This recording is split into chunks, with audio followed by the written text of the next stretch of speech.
সকাল ৯টা বাজে শুরু হয়েছে যশোর নির্বাচন।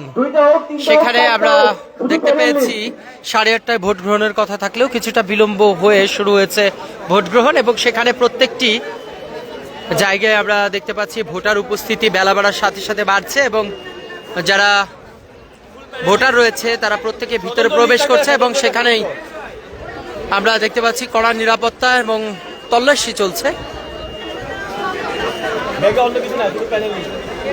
এক পাশে নারীদের জন্য ভিতরে প্রবেশের ব্যবস্থা করে দেওয়া হয়েছে।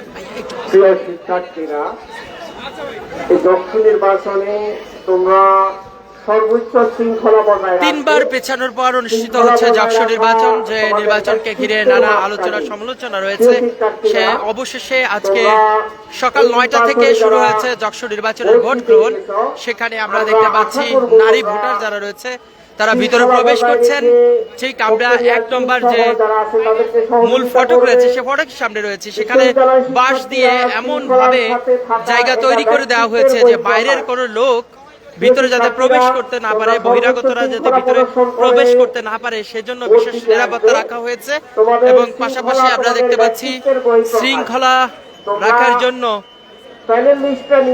লাইন দিয়ে একে একে নির্বাচনের জন্য জগন্নাথ বিশ্ববিদ্যালয়ের ভিতরে ভোটাররা প্রবেশ করছে, শিক্ষার্থীরা প্রবেশ করছে। এক পাশে নারী শিক্ষার্থী, অন্য পাশে আমরা দেখতে পাচ্ছি পুরুষ শিক্ষার্থী যারা রয়েছে, ভোটার যারা রয়েছে তারা প্রবেশ করছে। কালের কণ্ঠ থেকে আপনাদের সাথে সরাসরি এই মুহূর্তে পুরান ঢাকার জগন্নাথ বিশ্ববিদ্যালয় থেকে যুক্ত রয়েছে আমি ইখলাস রহমান। আপনারা সেই দৃশ্য দেখতে পাচ্ছেন, ক্ষণে ক্ষণে এভাবে ভোটাররা প্রবেশ করছে এবং প্রত্যেকে খাবার পর্যন্ত নিতে দেওয়া হচ্ছে না ভোট কেন্দ্রে। আমরা সেই দৃশ্য দেখতে পাচ্ছি, ভিতরে চলছে ভোট গ্রহণ। অন্যদিকে যে ফটকগুলো রয়েছে, মেইন সড়ক রয়েছে, সড়কের পাশে এভাবে বাঁশ দিয়ে নিরাপত্তার যে বলয় সেটি তৈরি করা হচ্ছে।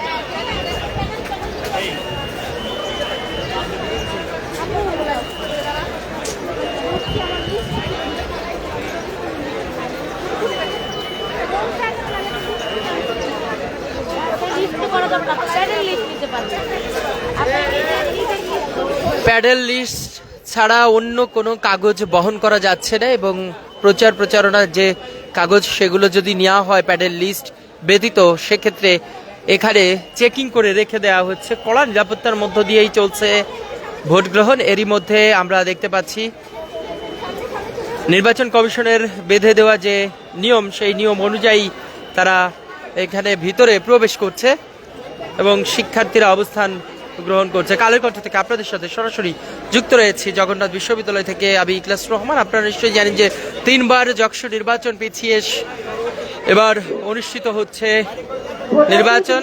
সেই কাঙ্ক্ষিত নির্বাচনে আমরা দেখতে পাচ্ছি বেলা বাড়ার সাথে সাথে ভোটার এবং শিক্ষার্থীদের সংখ্যা ক্রমান্বয়ে বাড়ছে। একদিকে পুরুষ শিক্ষার্থী, অন্যদিকে নারী শিক্ষার্থীদের উপস্থিতি।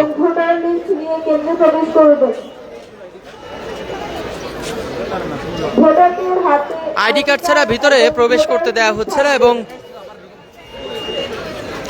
ব্যাগ যারা নিয়ে এসেছেন তল্লাশি চলছে।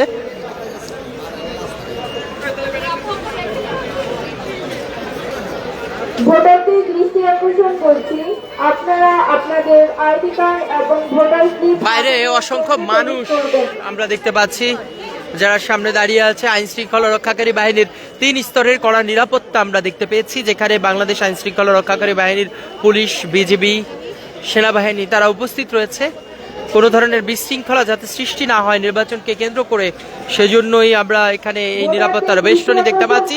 পাশাপাশি প্রত্যেকটি গেটের সামনে অর্থাৎ সড়কের সামনে সেখানে বুথ তৈরি করা হয়েছে, কেন্দ্র তৈরি করা হয়েছে, এবং সেখানে নির্বাচনী প্রচারণা চালানো হচ্ছে। আমরা সে দৃশ্য দেখতে পাচ্ছি, এবং ভিতরে নির্বাচনী প্রচারণা চালানোর কোনো নির্দেশনা নেই, যে কারণে বাইরেই তারা নির্ধারিত একটি স্থানে তারা তাদের নির্বাচনী প্রচারণার কার্যক্রম পরিচালনা করতে পারবে।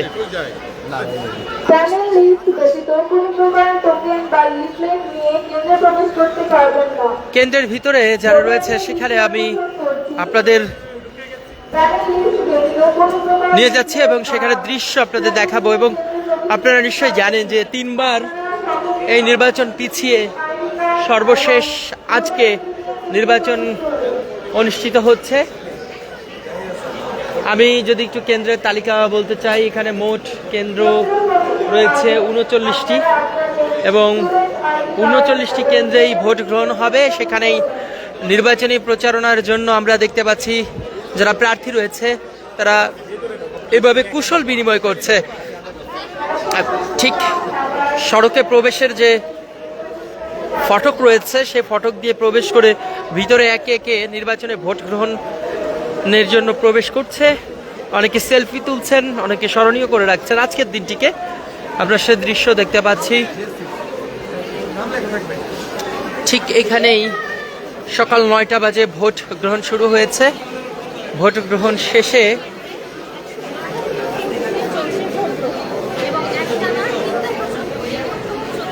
ব্যালট পেপার রয়েছে। আমরা কেন্দ্রের ভিতরের দৃশ্য নিশ্চয়ই দেখতে পাচ্ছি। একে একে ভোট দিয়ে এখান থেকে বের হচ্ছে। বেলা বাড়ার সাথে সাথে আমরা ভোটার উপস্থিতি এখানে বৃদ্ধি পেয়েছে সে দৃশ্যই দেখতে পাচ্ছি। 39টি কেন্দ্রে শুরু হয়েছে ভোট গ্রহণ সকাল 9টা বাজে। 8:30 বাজে ভোট শুরু হবার কথা থাকলেও বৈরী আবহাওয়া এবং প্রচণ্ড কনকনে ঠান্ডা শীতের কারণে কিছুটা বিলম্ব হয়ে 9টা বাজে শুরু হয়েছে ভোট গ্রহণ এবং প্রত্যেকটি বুথের সামনে আমরা কড়া নিরাপত্তা দেখতে পাচ্ছি। কালের কণ্ঠ থেকে আপনাদের সাথে যুক্ত রয়েছি আমি ইখলাস রহমান। আবারও জানিয়ে রাখি, প্রতি মুহূর্তে সবার আগে সর্বশেষ খবর জানতে হলে ভিজিট করুন kalerkonth.com। যারা এখনো পর্যন্ত আমাদের ইউটিউব ফেসবুক পেজটি ভিজিট করেননি অবশ্যই ভিজিট করবেন। একে একে ভোট দিয়ে এভাবে লাইনে দাঁড়িয়ে অপেক্ষায় রয়েছেন। আশা করা হচ্ছে বেলা যত বাড়বে ভোটারদের সংখ্যা তত বৃদ্ধি পাবে এবং যারা নির্বাচনে অংশগ্রহণ করেছে প্রত্যেকে এভাবে করে একে একে কুশল বিনিময় করছে, ভিতরে প্রবেশ করছে সে দৃশ্য আমরা দেখতে পাচ্ছি। কালের কণ্ঠ থেকে এতক্ষণ আপনাদের সাথে সরাসরি লাইভে যুক্ত রয়েছে আমি ইখলাস রহমান। আবারও জানিয়ে রাখি, প্রতি মুহূর্তে সবার আগে সর্বশেষ খবর জানতে হলে ভিজিট করুন kalerkonth.com। যারা এখনো পর্যন্ত আমাদের ইউটিউব ফেসবুক পেজটি ভিজিট করেননি অবশ্যই ভিজিট করবেন। এতক্ষণ আমাদের সঙ্গে থাকার জন্য সবাইকে ধন্যবাদ। আপনাদের আবারও একটি স্পষ্ট করতে চাই যে যশোর নির্বাচন 3বার পিছিয়ে এই মুহূর্তে আমরা সেই নির্বাচনে যারা ভোটার রয়েছে তাদের উপস্থিতি দেখতে পাচ্ছি, অর্থাৎ বেলা বাড়ার সাথে সাথেই এই সংখ্যা দ্বিগুণ হচ্ছে এবং ধারণা করা হচ্ছে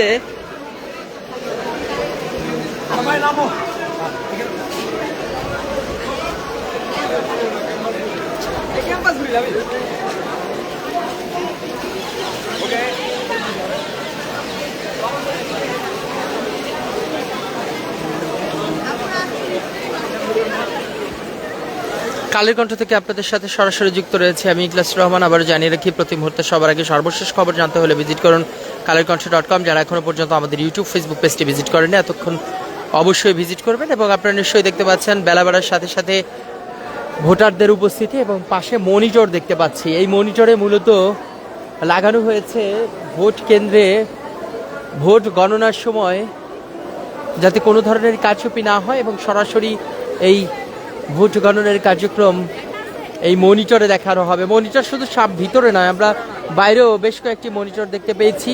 মনিটরের মাধ্যমে আসলে ভোট গণনার যে দৃশ্য সেটি সরাসরি দেখানো হবে। এতক্ষণ আমাদের সঙ্গে থাকার জন্য সবাইকে ধন্যবাদ।